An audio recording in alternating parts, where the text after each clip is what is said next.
Yo, what's up? So this is Bor mga boss. At dito ang video natin. So papakita ko sa inyo kung paano siya nag-labor.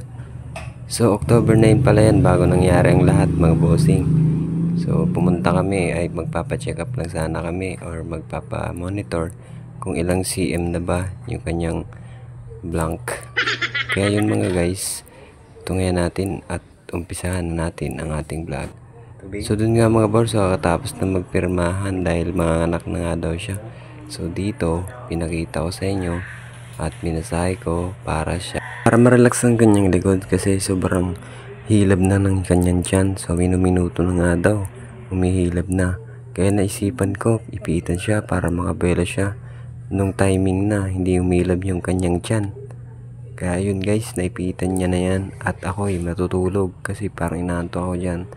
It's been a long time. Mag-alas 3 na ng hapon mga guys. Ayun guys, so next IE niya. So alas 3. Alas 3 ng hapon. So estimated mga 5 siya mga anak. Estimate nga dyan guys ng nurse. So alas 5 siya mga anak. Pero hindi ko inaasahan. Medyo kinakabahan ako dyan mga bornox. Kasi ganyan palang pakiramdam pag mga anak na yung asawa mo.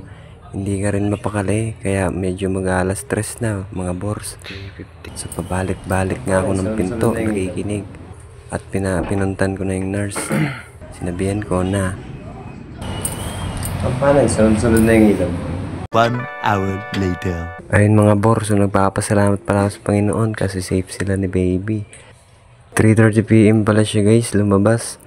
At bagong lahat, pinakain ko lang si Bay kasi wala naman daw pinagbabawal. Kailangan daw bago magpadede, may laman ng tiyan para hindi sumakit yung tiyan ni Bay. Ayun guys, kumain ako dyan. Ako yung kain ng kain kasi pagod din ako sa kakaantay. Ayun mga bor. So ayun, iihi siya dyan. So nagpatulong muna siya kasi sobrang sakit daw. Medyo nga umiyak dyan ng baby loves namin. Si baby Sakio. Yeah guys, tinignan namin yung ano niya, diaper, kung okay ba yung pagkalagay ko. Nga guys, okay naman yung kanyang pakiramdam. Tutulog muna kami and good morning sa inyong lahat.